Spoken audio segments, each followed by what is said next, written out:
नमस्कार, मैं समरेश कुमार आपका मोस्ट वेलकम है fact dark SKD education channel पे दोस्तों। तो आइए दोस्तों, आज मैं आप सभी एसटीटी अभ्यर्थियों के लिए बाध्यों का वर्गीकरण जो म्यूजिक सिलेबस है उसको लेकर आया हूं दोस्तों। तो आइए जानते हैं दोस्तों। और मैं कहना चाहूँगा, अगर आप fact dark SKD education channel को पहली बार वॉच कर रहे हैं दोस्तों, तो आप चैनल को सब्सक्राइब कर लेंगे और लाइक कमेंट करना बेहद इम्पोर्टेंट है। तो चलिए शुरू करते हैं एसटीटी म्यूजिक सिलेबस। तो आज की टॉपिक है वाद्यों का वर्गीकरण, जो आपकी एसटीटी 2024 का सिलेबस है उसमें पूछा जाएगा दोस्तों।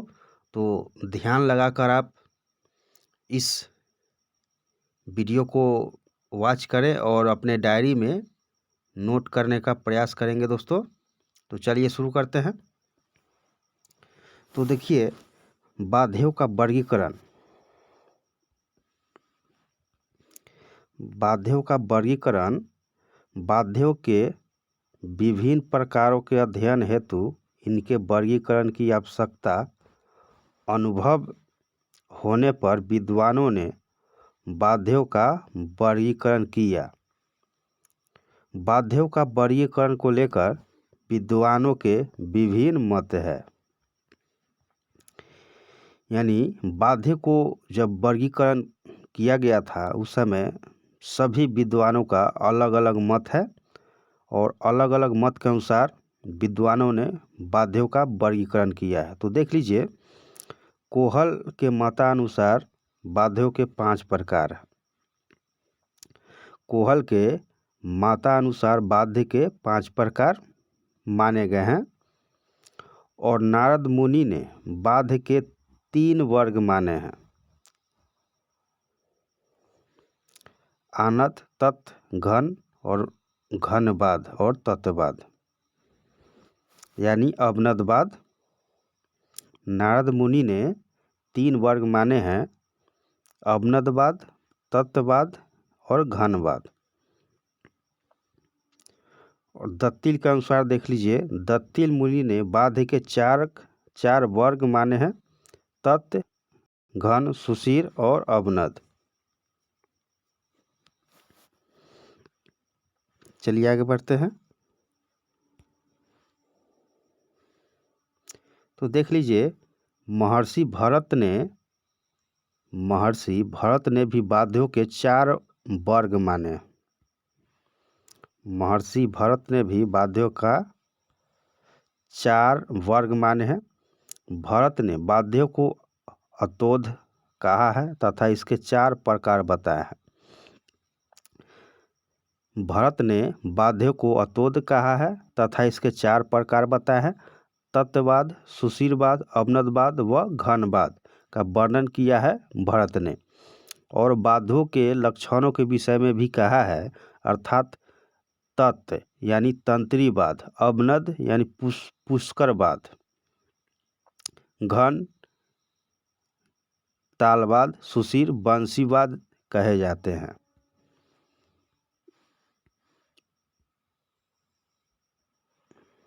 सुशीर बंसीवाद कहे जाते हैं, यानी वायुवाद है जो फूंक मारकर बजाया जाता है, वो सुशीरवाद के श्रेणी में आता है। तो देख लीजिए, प्राचीन काल से वर्तमान समय तक जितने विद्वानों ने भी वाद्य वर्गीकरण किया है, उनमें से महर्षि भरत का वर्गीकरण सर्वथा उचित तथा पर्याप्त प्रतीत होता है।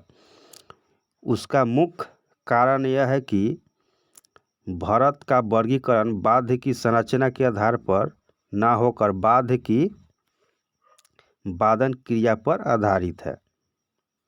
देख लीजिए दोस्तों, प्राचीन काल से वर्तमान समय तक जितने विद्वानों ने भी वाद्य का वर्गीकरण किया है, उनमें से महर्षि भरत का वर्गीकरण सर्वथा उचित तथा पर्याप्त प्रतीत होता है।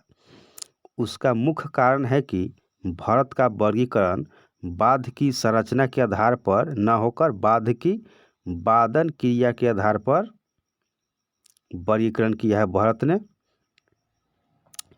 उक्त कारण से महर्षि भरत ने वर्गीकरण मौलिक कहा है। यानी उक्त कारण से महर्षि भरत का वर्गीकरण मौलिक कहा जाता है। वाद्यों के विषय में गुप्त का कथन है कि स्वर के लिए तत् व सुशील वाद्यों का प्रयोग तथा ताल के लिए अवनद व घन वाद्य का प्रयोग होता है। तो देख लीजिए दोस्तों, सभी विद्वानों का अलग अलग मत है। तो वाद्यों के विषय में गुप्त का कथन है। गुप्त का कथन है कि स्वर के लिए तत् व सुशील वाद्यों का प्रयोग तथा ताल के लिए अवनद व घन वाद्यों का प्रयोग होता है। तो इस डिफिनेशन को आप याद कर लेंगे दोस्तों। इस डिफिनेशन में बहुत सारे प्रश्न और उत्तर छुपा हुआ है, इसे आप देख लेंगे। चलिए आगे बढ़ते हैं। देखिए, नारद के द्वारा जो संगीत मकरंद ग्रंथ लिखा गया है उसमें वर्णित है कि नाद के 2 प्रकार हैं, अनाहत नाद और आहत नाद। नाद 5 ध्वनि रूपों में प्रस्फुटित होता है, जिन्हें हम संगीतात्मक ध्वनियाँ कहते हैं। ये ध्वनियाँ नखज, वायुज, चर्माज, लोहज तथा सारिज होती है। बीना आदि नखाज वाद्यों की श्रेणी में आते हैं। यानी बीना नखज वाद्यों की श्रेणी में आते हैं और बंसी आदि वाद्य वायुज वाद्य की श्रेणी में आता है। यानी कि नखज ये संगीतात्मक ध्वनियाँ कहते हैं। ये ध्वनियाँ नखज, वायुज, चर्माज, लोहज तथा सारिज होती है। बीना आदि नखज वाद्यों की श्रेणी में आते हैं। बंसी आदि वाद्य वायुज वाद्य की श्रेणी में आती है और मृदंग आदि वाद्य चर्मज की श्रेणी में आती है। यानी कि मृदंग जिसमें चमड़ा लगा हुआ हो वो अवनद वाद्य हो जाएगा। मृदंग आदि वाद्य चर्मज की श्रेणी में आता है और मंजीरा आदि वाद्य लोहज की श्रेणी में तथा कंठ ध्वनि शरीरज की श्रेणी में आता है। चलिए आगे बढ़ते हैं। संगीत रत्नाकर में भी 4 प्रकार के वाद्यों का वर्णन है। संगीत रत्नाकर में 4 प्रकार के वाद्यों का वर्णन है। ये डिफिनेशन हो गया दोस्तों, इसे आप जरूर याद रखेंगे और अपने डायरी में नोट करेंगे। देख लीजिए, संगीत रत्नाकर में 4 प्रकार के वाद्यों का वर्णन है। शुष्क यानी ऐसे वाद्य जो स्वतंत्र वादन के रूप में प्रयोग होते हैं, शुष्क। गीतानुग ऐसे वाद्य जो गायन में संगत के लिए प्रयुक्त हो। नृत्यानुग वे वाद्य जो नृत्य की संगत के लिए प्रयुक्त हो। द्रयानुग यानी द्रयानुग वे वाद्य जो गायन व नृत्य दोनों की संगत के लिए प्रयुक्त हो। तो इसे आप जरूर नोट डाउन करेंगे दोस्तों। चलिए आगे बढ़ते हैं। देख लीजिए, वर्तमान समय में जो वाद्य वर्गीकरण सर्वमान्य है उसके अंतर्गत वाद्यों को 4 वर्ग में विभाजित किया गया है। तत्ववाद, सुशील वाद्य, अवनद वाद्य, घन वाद्य तथा सुशील और तत् वर्ग के अधिकतर वाद्य स्वरगत तथा अवनद व घन वर्ग के अधिकतर बाद ताल प्रधान होते हैं। सुशीर और तत्व देख लीजिए दोस्तों, सुशीर और तत्व वर्ग के अधिकतर बाद स्वरगत यानी स्वर प्रधान तथा अवनद व घन बाद के अधिकतर बाद ताल प्रधान होते हैं।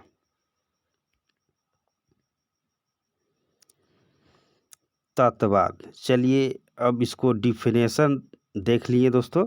अब इसे क्लियर और पूरी डिफिनेशन के साथ इसे समझते हैं। तत्ववाद, तत्ववाद ऐसे वाद होते हैं धातु की तारें लगी होती है। और ये अति महत्वपूर्ण प्रश्न है दोस्तों। तत्ववाद ऐसे वाद होते हैं, जैसे एग्जाम में आपसे पूछा जाएगा कि तत्ववाद कौन से वाद होते हैं, तो तत्ववाद ऐसे वाद होते हैं जिनमें धातु की तारें लगी होती है। ऐसे वाद में नाद, उंगलियां या किसी अन्य वस्तुओं के प्रयोग से उत्पन्न की जाती है, यानी आवाज़। विद्वानों ने वादन पद्धति के आधार पर तत्ववादों को 4 उपवर्गों में बांटा है। विद्वानों ने वादन पद्धति के आधार पर तत्ववाद को 4 उपवर्गों में बांटा है। जैसे उंगलियों से बजाए जाने वाले तत्ववाद, जैसे उंगलियों से जो वाद्य बजाए जाते हैं वो तत्ववाद की श्रेणी में आती है। और वो कौन से वाद्य हो सकते हैं, जैसे तानपुरा, स्वरमंडल आदि, ये सब तत्ववाद है जो उंगलियों से बजाए जाती है, यानी उंगलियों से नाद उत्पन्न किया जाता है, यानी ध्वनि। मिजराव, कोण या त्रिकोण, जावा आदि से बजाए जाने वाले तत्ववाद। मिजराव, कोण या त्रिकोण, जावा आदि से बजाए जाने वाले तत्ववाद जैसे सितार, सरोद, तंजौरी, बीना, मोहन बीना, गिटार, रुद्र बीना, ये मिजराव से बजाया जाता है। और कोण या त्रिकोण के माध्यम से, यानी जावा जो ब्लेड होता है उससे बजाया जाता है। चलिए आगे बढ़ते हैं। गज या कमानी से बजाए जाने वाले तत्ववाद कौन से हैं, जैसे वायलिन, सारंगी, इसराज, दिलरुबा, ये सब गज से बजाए जाते हैं। लकड़ी से बजाए जाने वाले तत्ववाद, लकड़ी से बजाए जाने वाले तत्ववाद संतूर, कानून आदि हो गए जो लकड़ी से बजाया जाता है। चलिए आगे बढ़ते हैं दोस्तों। देखिए सुशीरवाद, सुशीरवाद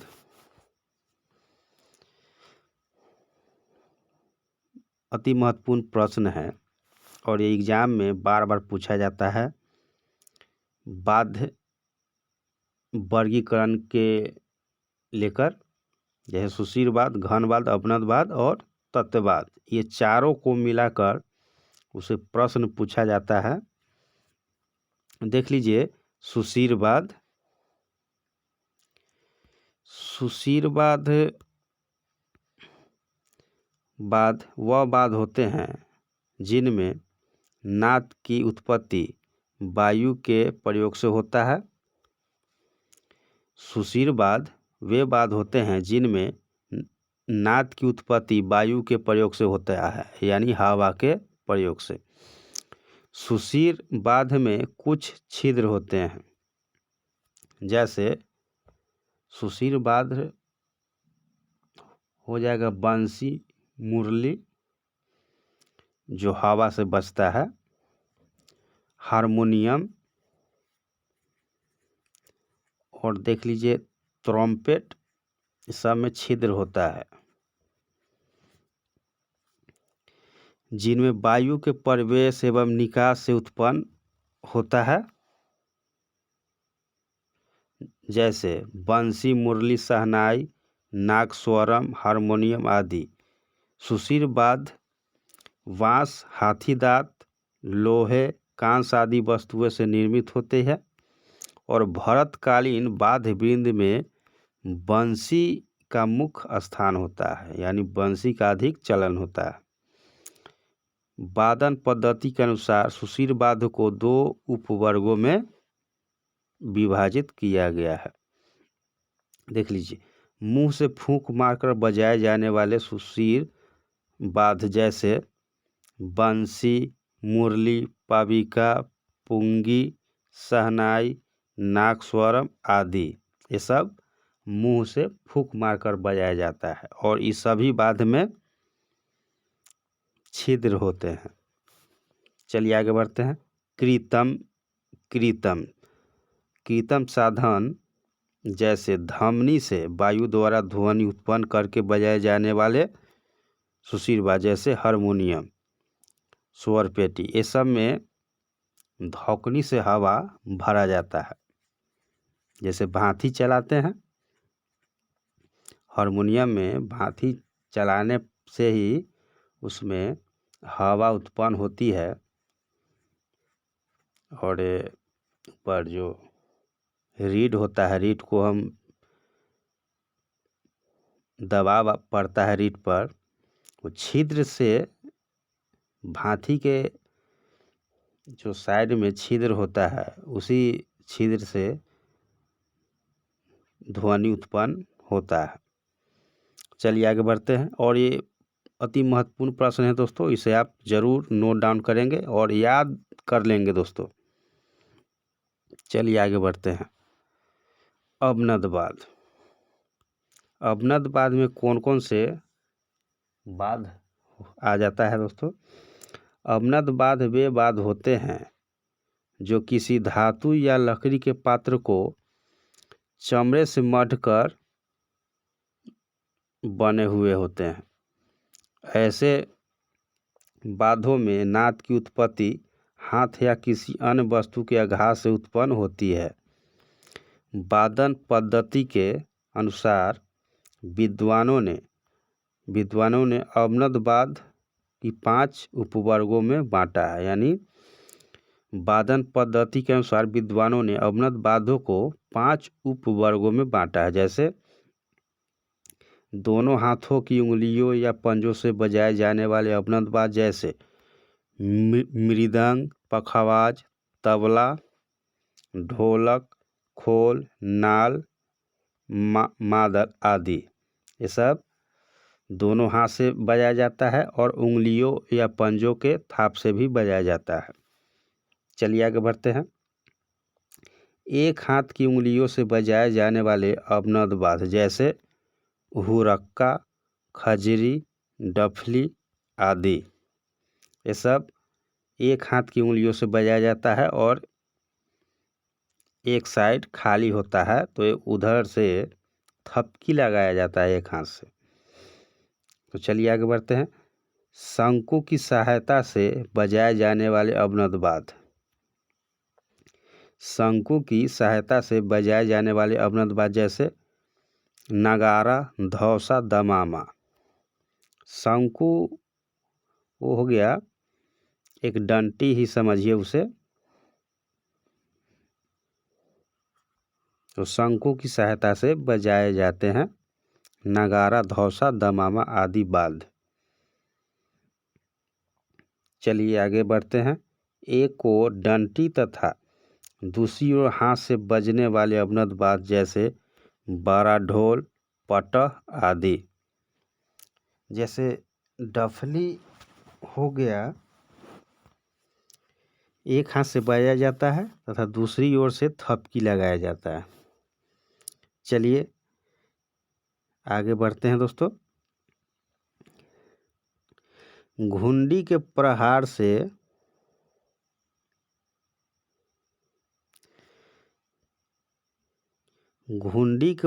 से बजने वाले अवनद वाद्य जैसे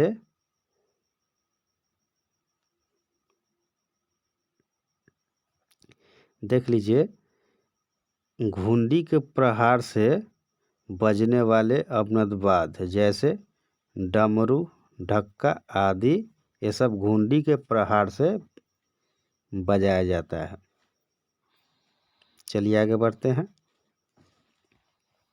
घनवाद्य। घनवाद्य वे वाद्य होते हैं जो ठोस धातु के बने होते हैं तथा इन्हें आपस में टकराकर नाद उत्पन्न किया जाता है। वादन पद्धति के आधार पर विद्वानों ने घनवाद्य को मुख्यतः 3 उपवर्गों में विभाजित किया है। देख लीजिए, घनवाद्य वे वाद्य होते हैं जो ठोस धातु के बने होते हैं तथा इन्हें आपस में टकराकर नाद उत्पन्न किया जाता है। वादन पद्धति के आधार पर विद्वानों ने घनवाद्य को मुख्यतः 3 उपवर्गों में विभाजित किया है।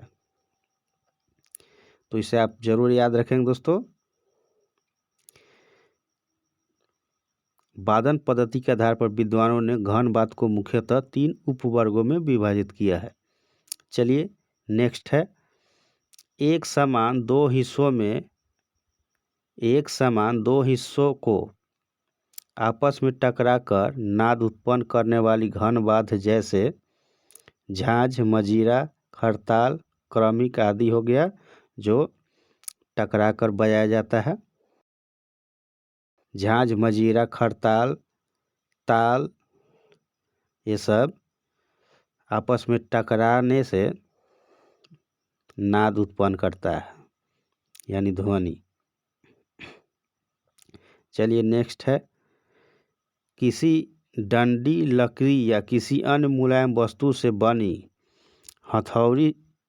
हथौड़ी के प्रहार से बजाए जाने वाले घनवाद्य जैसे घंटा, जय घंटा, विजय घंटा, गोंग, गेमलन, बड़ी झांझ आदि, ये सब किसी डंडी या लकड़ी की अन्य मुलायम वस्तु से बनी हथौड़ी के प्रहार से, जैसे स्कूल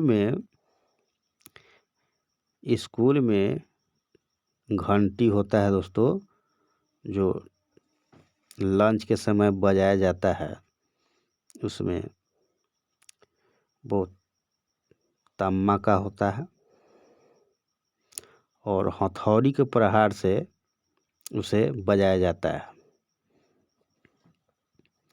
चलिए नेक्स्ट है, हाथ से हिलाकर बजाए जाने वाले घनवाद्य। इस उपवर्ग के अंतर्गत ऐसे वाद्य आते हैं जिनमें किसी पदार्थ के खोखले आकार के अंदर कंकर आदि भरा रहता है, जैसे झुनझुना, रंभा आदि।